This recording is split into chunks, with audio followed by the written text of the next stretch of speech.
La Passion selon Jean,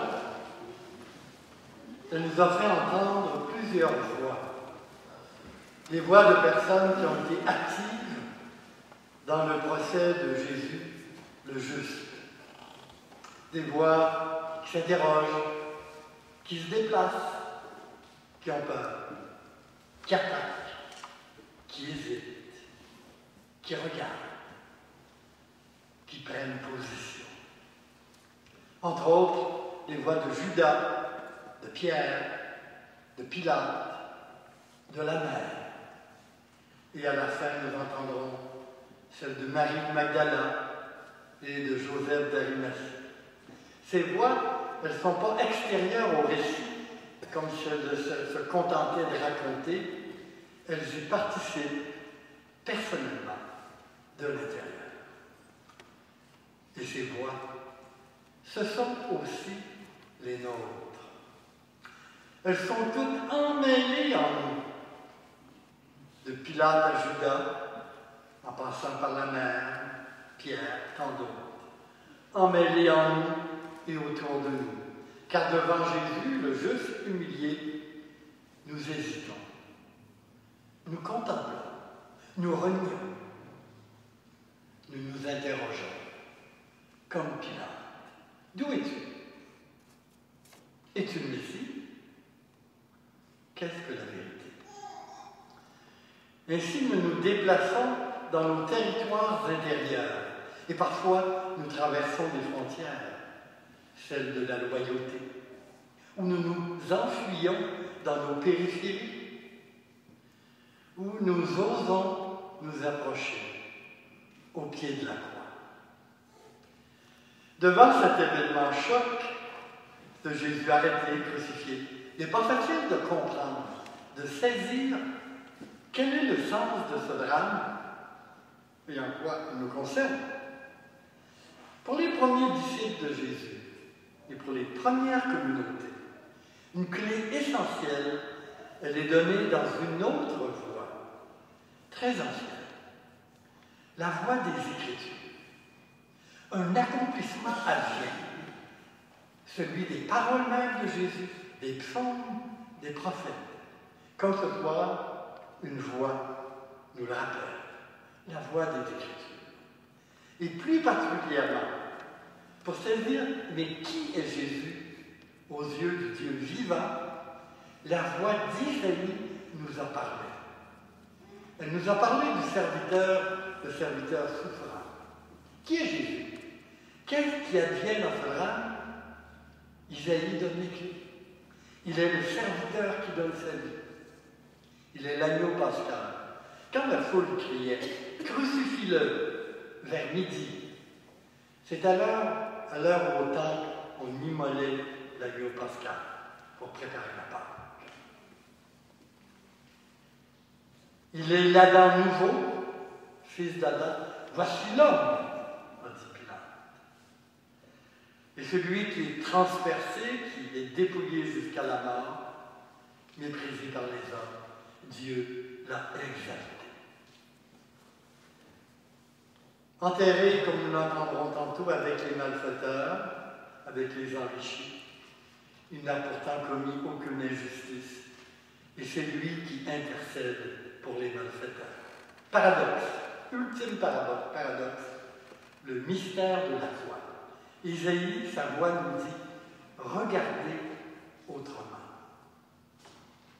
Nous voyons la violence, mais une révélation est en cours.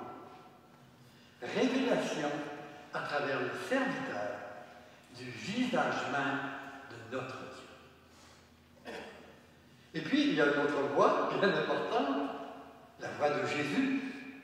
Qu'est-ce qu'elle fait? Vous avez peut-être remarqué, elle pose beaucoup de questions. Et des questions toujours actuelles, qui nous ramènent à l'essentiel, qui nous déplacent en nous-mêmes pour nous toucher, personnellement.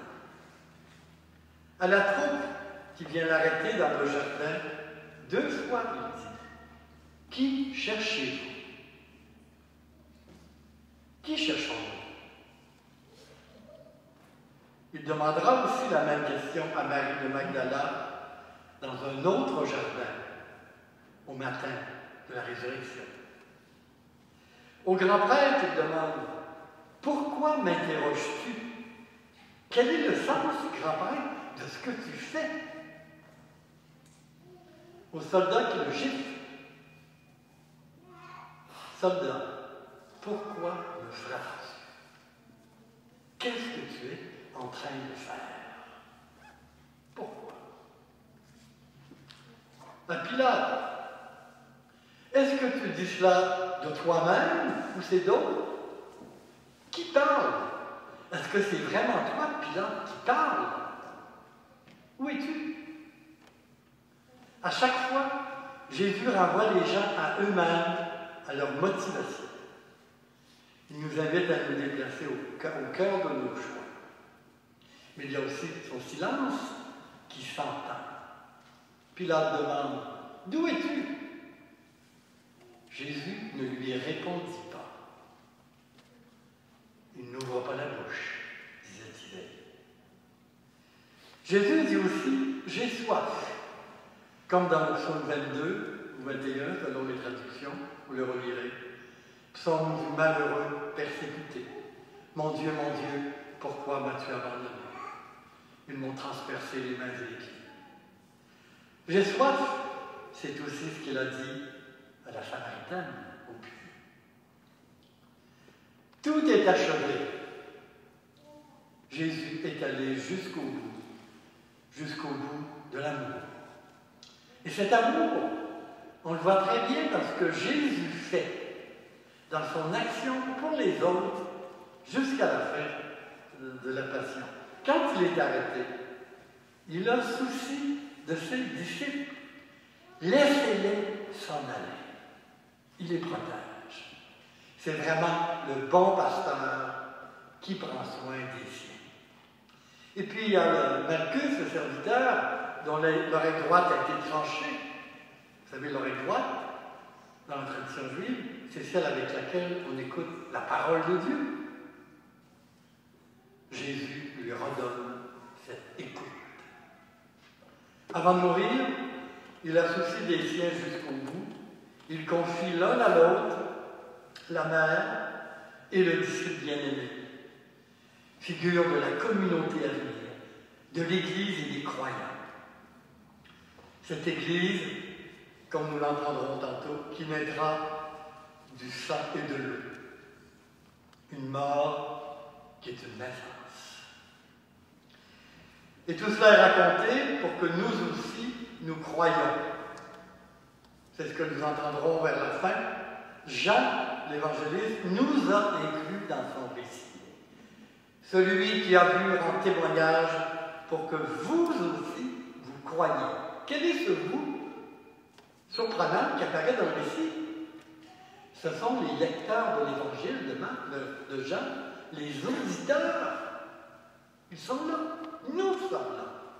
Les auditeurs de l'évangile, les lecteurs au 1er siècle et au 21e siècle, pour que vous croyiez. Dans son discours au conclave, le 9 mars, Monseigneur Jorge Bergoglio, aujourd'hui François, disait « L'Église est appelée à sortir d'elle-même et à aller vers les périphéries, pas seulement géographiques, mais également les périphéries de l'existence.